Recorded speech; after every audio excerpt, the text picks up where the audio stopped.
Welcome to Tennis Spin, where we put our spin on your tennis. So, somebody got a little angry today. And it wasn't me. It was one of our customers. He's a 16-year-old kid. Doesn't usually have a temper. He's actually a very nice, respectable kid. So it was a little surprising for me to see that he smashed up a racket. He's got like 5 of these, and this is the second one he smashed. He hasn't smashed one in probably a year or so. But his mother was proud that he smashed one up because he wanted to see a little fire in the kid. So I respect that. You know, who hasn't smashed up a racket? I know I've probably smashed at least a dozen in my career, at least. So, I mean, rackets that look like that were kind of common in my house, you know. And so was the other end of the stick when my mom hit me with it after getting mad at me. But you guys have all done it. Your kids have done it. It happens, okay? So what am I going to do today with a cracked racket? Well, I'm going to actually dissect it. I know a bunch of people want to see what's inside the racket, so I'm going to cut the strings out, take the graphite apart, see if it's really hollow. I'm going to take the grip off, break this down, see what's under the cast foam, check if this is hollow. We're just going to go through the racket and see what's inside of a racket today. Just in case you guys were asking or want to know, this is a Wilson Pro Staff 97L, okay? And it's got a bunch of lead on it. His parents didn't think he was ready for a regular 97 that's 11 ounces and definitely not ready for the Fed. So we decided to customize the light version. He's had this racket for probably, since he was 12 now, and he's 16. He's taller than me. He's like 6 foot tall now, but real skinny. So he was suffering from arm problems too. So we came upon this string for him. So it's black code 17 by Technifiber on the main, and Gamma TNT 16 on the cross, strung at 50 pounds. So I'm taking this apart. Whoa, look at this. He smashed the top really good there. See that? See that?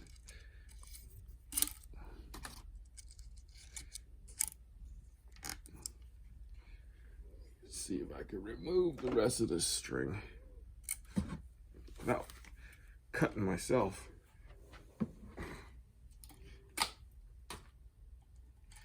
Okay, I guess that would be the easiest one to mess with right there. Let's see here.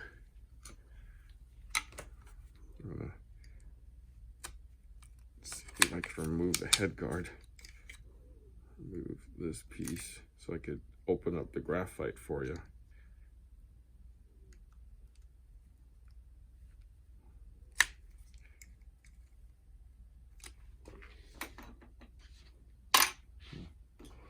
Shoot, I need an operating table for this.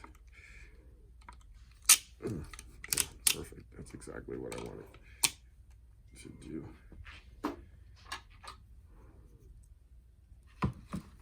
Cut that off.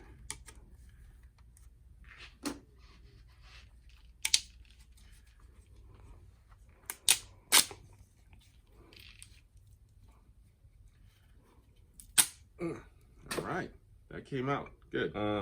He smashed it on the top first at 12 o'clock there, and then he proceeded to start smashing it on the sides. A lot of people I've seen with that crack there, and then sometimes a crack down here, you know, on the sides here at 4 or 8 o'clock. I can tell you pretty much dropped it on a serve, meaning when you serve, it went like that.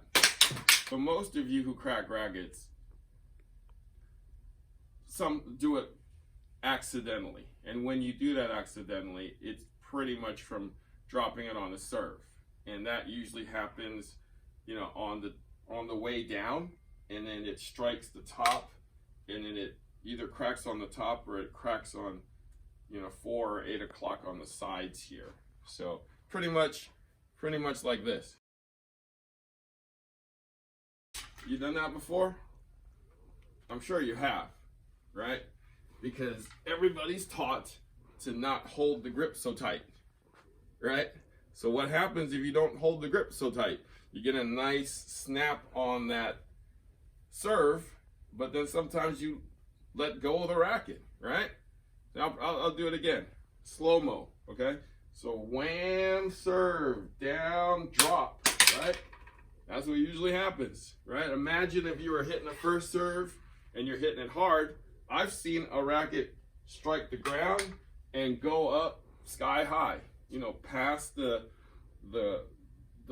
fencing high. So that's what, 15, 20 feet? That racket's probably cracked. That racket's done if that happens. All that force coming straight down on it, it pretty much looks like that. Oh, look, I actually opened it up by doing that a few times. Look at that. It looks like it's hollow in there. And it looks like there's some kind of cast foam or spray foam. Let me mess with that a little bit. I'm gonna go over to the garbage can. I'm gonna poke at it a little bit. Oh, styrofoam. That's pretty much styrofoam. Look at that. Look at that. So there's 2 chambers in here, it looks like. Styrofoam. That's interesting.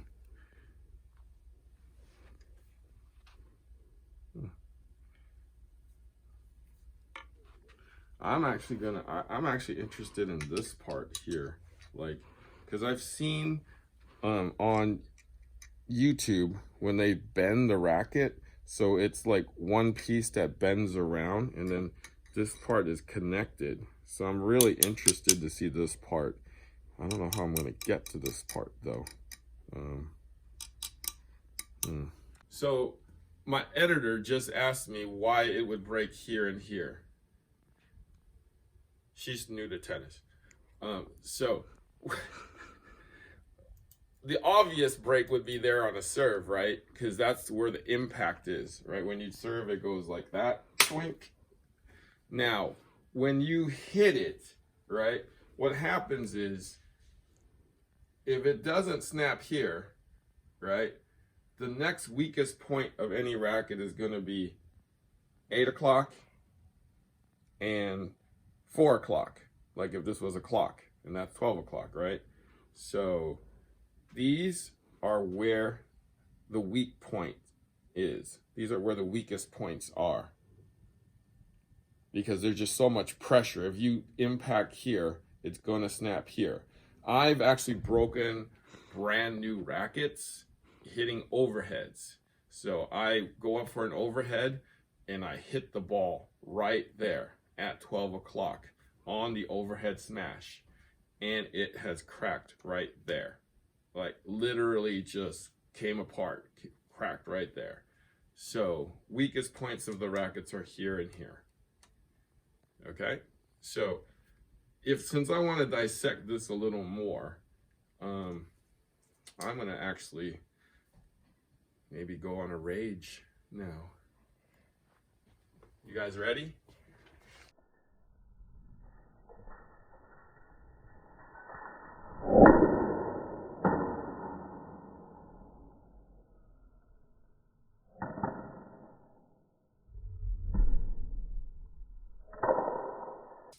See that? That just fell right off.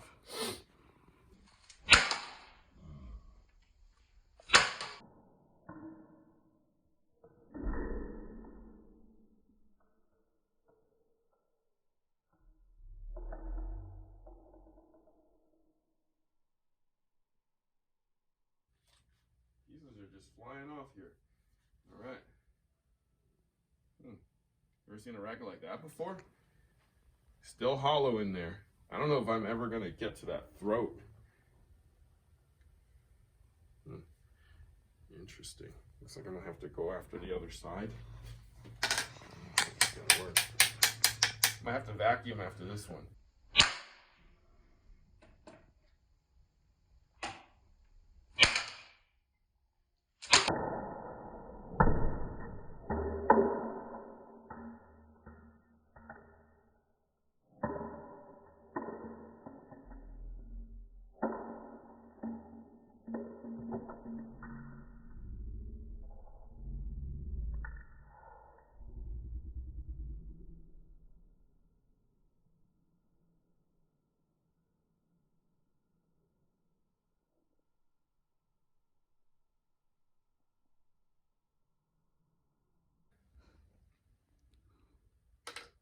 Good thing I took the head guard off, or else that would have held it on. Uh-oh. Stuff's just flying all over the place.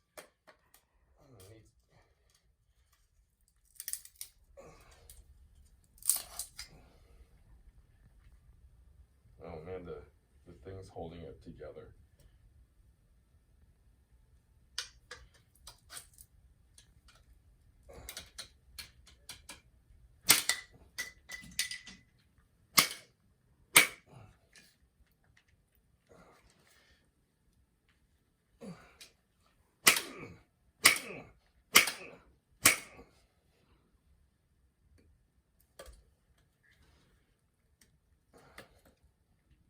See, this thing is actually pretty strong. It's just,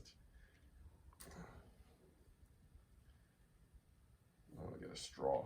I mean, I don't want to get a saw.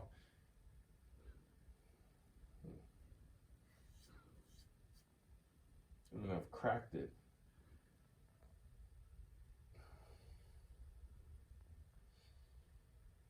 Interesting. Wish I had a hammer. Since I don't want to go blind by graphite hitting me in the eye, I'm going to put some glasses on just to protect my eyes. Because next is, I'm going to do some smashing. I can't find a hammer. I have one here somewhere, but I'm going to try to smash this part right here.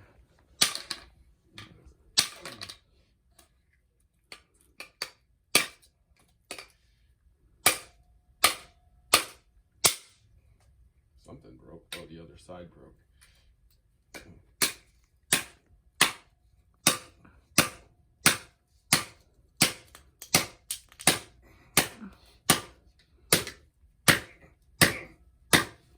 Man, this thing's pretty solid here. Look at all that shards of graphite. Definitely don't want to get hit with that.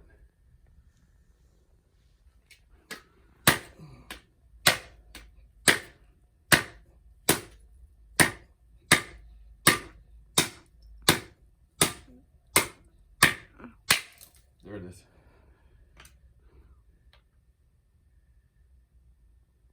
So that's one continuous piece right there. You can see that. That's one continuous piece around as in the video. So this is somehow attached to that. I don't know if I can open that up anymore. Oh, there it is.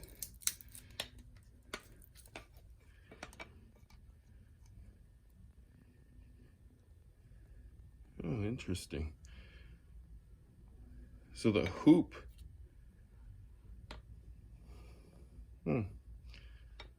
that's interesting. Look, looks like the hoop of the racket is one piece around.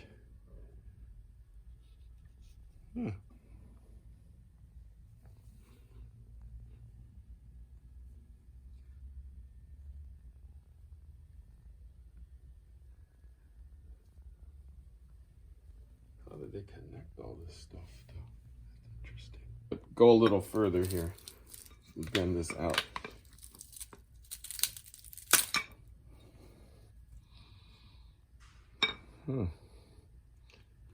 So somehow, this is interesting here. See, the hoop is one piece,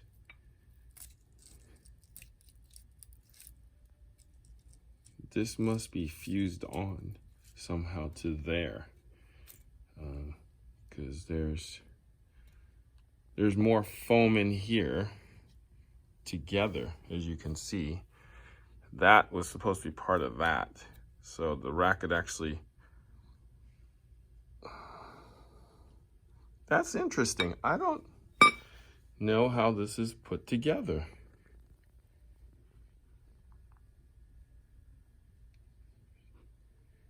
But it looks like they've insulated this. You see all these shards of graphite? Like, see all the shards of graphite on the ground here? So it's all sheets that they bend and braid. So you saw me smashing it. The more I was smashing it, the more the shards came out. Destroyed it a little more. Look at the little sheets of graphite in there. And you see all the shards in there. This racket looks like it was somehow casted out. Maybe you guys have a little more insight on how these things are made. But it's, look at the inside. Look at this. This is so interesting to me now. Like, this is the part, you know, where it all, you know, hooks up right there at the shoulders of this racket. So look at, this is, looks to be one of the strongest places here, and it needs to be because it's taking a lot of impact.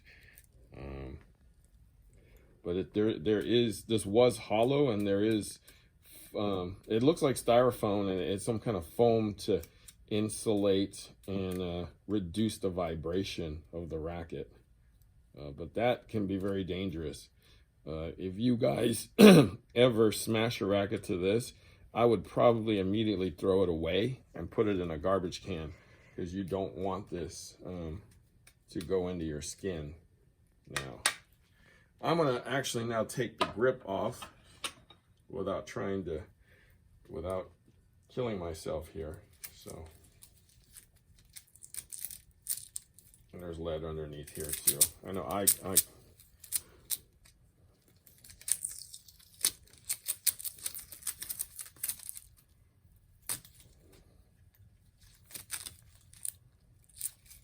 so that's cast foam. You see people doing this all the time. Like, you seen, wait, sorry. So that's cast foam. There's lead under here. Let me check the trap door to see if I have a hollowed out handle. Nope, it's cast. Look at that. It's styrofoam throughout. So all this is through the whole racket. This foam is throughout the whole racket. Now, do I do it nicely or do I do it badly? It's all being held together by the tape anyways. All right, let's see what we get here.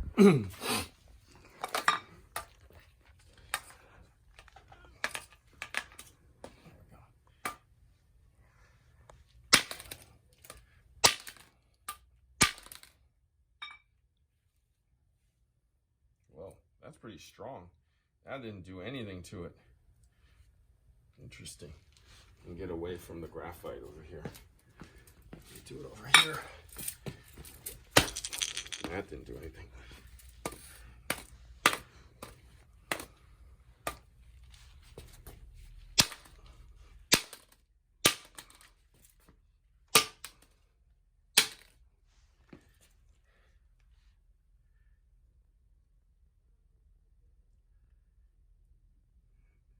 That didn't do a thing. That part's pretty strong.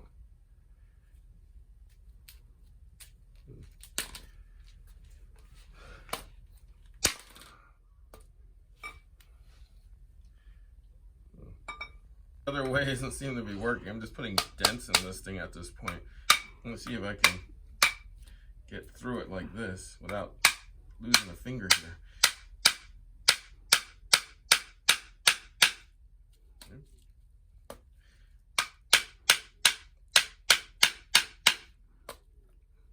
That's kind of cracking it.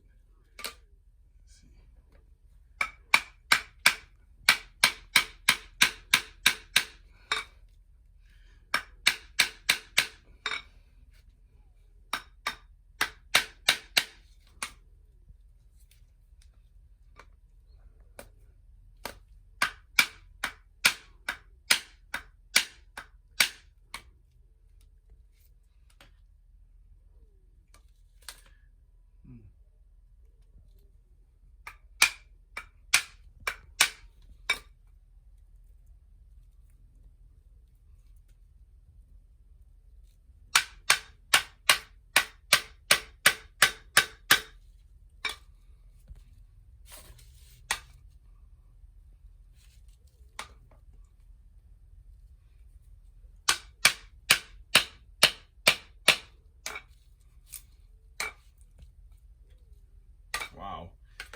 This cast foam is pretty strong.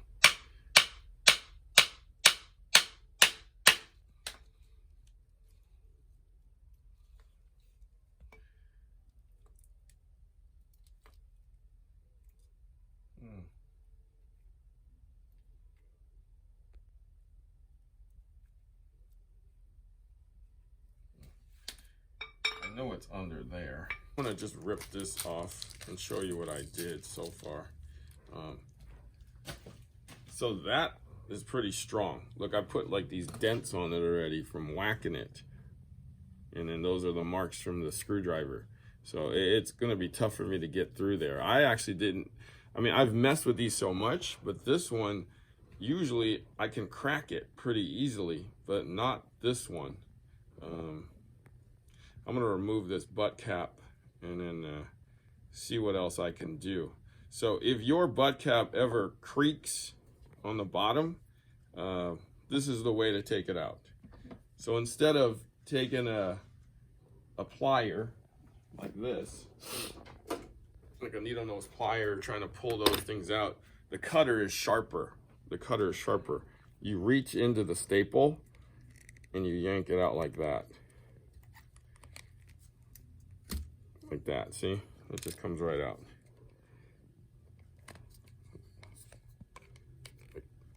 Like that, you reach right in. See how long those are?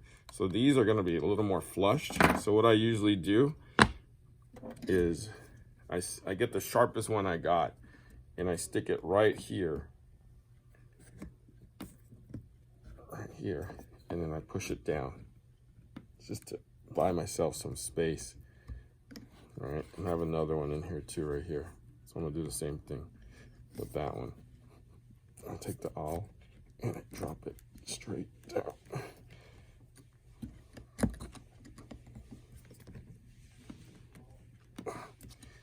Let's see if I can get to it now. Nope, not that one. Almost. But if I really had to, I could go to the foam. Let's do that. Go to the foam. Let me do that.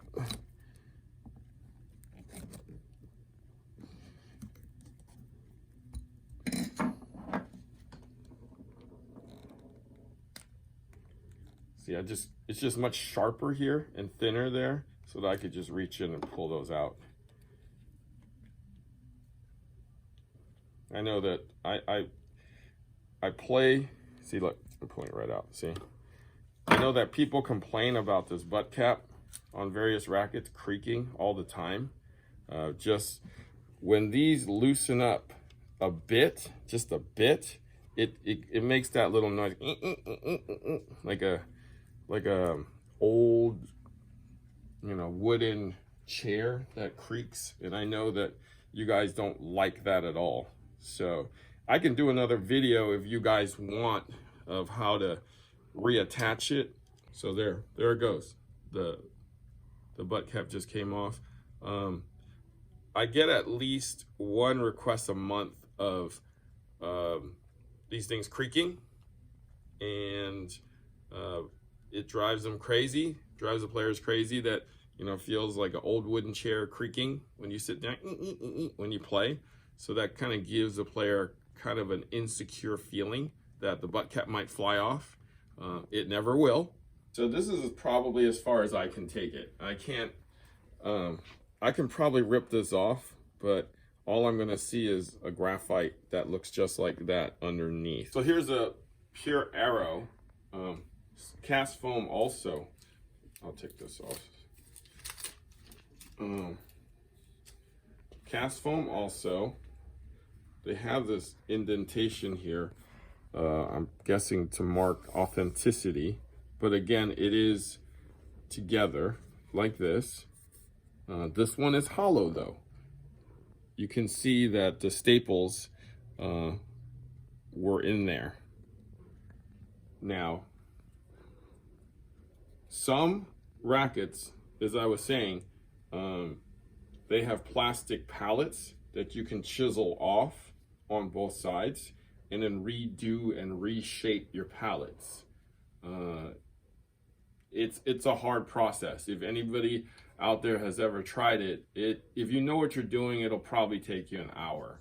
If you don't know what you're doing, it might take you 2 to 3 hours, because it's a lot of work trying to put a pallet on a racket to to make it the shape you wanted or the size you wanted. So most of the manufacturers who make it that way don't even offer it anymore. They ask you to buy a new racket or to give it to one of those customized guys who can do it for you. I don't personally do it. It's too much of a pain in the behind. Now, they do this in a process where it basically makes the grip size for you. So it's kind of compressed together and kind of heated and cooked together to press this grip together, because you can see it's 2 pieces, right? One piece on one side, the other piece on the other side. Some other companies I know, they do this out of plastic instead of this cast foam, and then they seal it on the seams here. But Wilson has historically made this cast foam. This is probably the best cast foam I've ever seen them make, because it used to be real delicate. I used to be able to hit it and the thing would just come apart, just like cheap styrofoam. So I'm surprised Wilson has invested in this and have done a good job, because I literally can't destroy this right now without killing myself. So now see all the pieces that we've taken today from the racket. Don't do this at home. It's very dangerous. This is toxic. It's graphite. Okay, you don't want this in your skin. I probably should have put gloves on before I did this and wore long sleeves and maybe a mask or something. I didn't think it would actually char like this. When I smashed it on the ground, it pretty much flew all over the place. So just don't do this at home. But yeah, look at how the graphite is. The racket is hollow with like a styrofoam spray foam in there. You guys probably know what it's made out of more than I do. But yeah, this is the inside of a tennis racket. Some people actually don't, and Wilson is one of them. They don't put styrofoam in all of them. Some are hollow. When you pop open that trap door, I see a hollow racket sometimes. It depends on which model it is. So it just depends when they hit it, if they deem that it needs this, because some really have a lot of vibration coming through the handle. All right. If you have any questions, let me know. Thank you for watching Tennis Spin, where we put our spin on your tennis.